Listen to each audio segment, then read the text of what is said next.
You have seen people who are historically known as great beings. This is all that happened to them.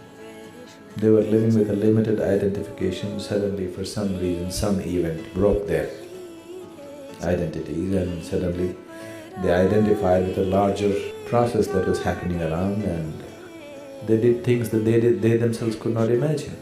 For example, Mahatma Gandhi, he got qualified as a lawyer. I remember what he wrote when he when he went out to fight his first case in the court in India.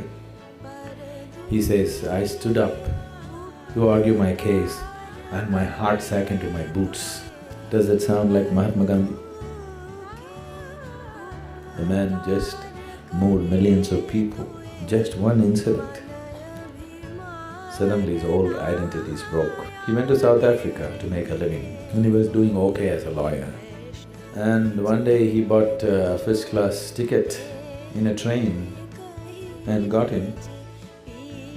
And he travelled some distance. In the next station somewhere, a white South African got in, and he didn't like a brown-skinned man sitting in a first class, so he called the ticket collector.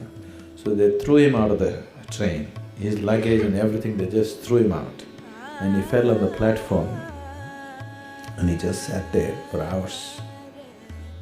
Why did this happen to me?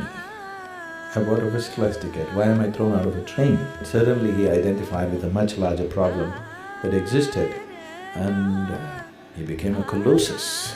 Just broke that little identification and moved into a much larger identity. Probably there has never been another man on this planet who moved as many people as Mahatma Gandhi moved, with such simple ways.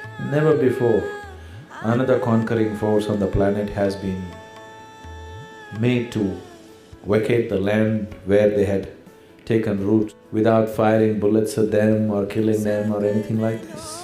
See, shooting at the soldiers who are carrying guns is one thing. Throwing bombs at them is another thing. But just going there, standing on the street and willing to be beaten down on the heads with cracked skulls, you fall down, one line of people fall down, the next line of people come and give their skulls to be broken again, is a completely different kind of strength. It's not easy. It takes a very deep inner strength for a person to do that. And that's what he managed to do. And all that happened to him was from his small identity of himself and his family and wanting to make a living, his identity just exploded, identifying with the larger problem of the people that was there at that time.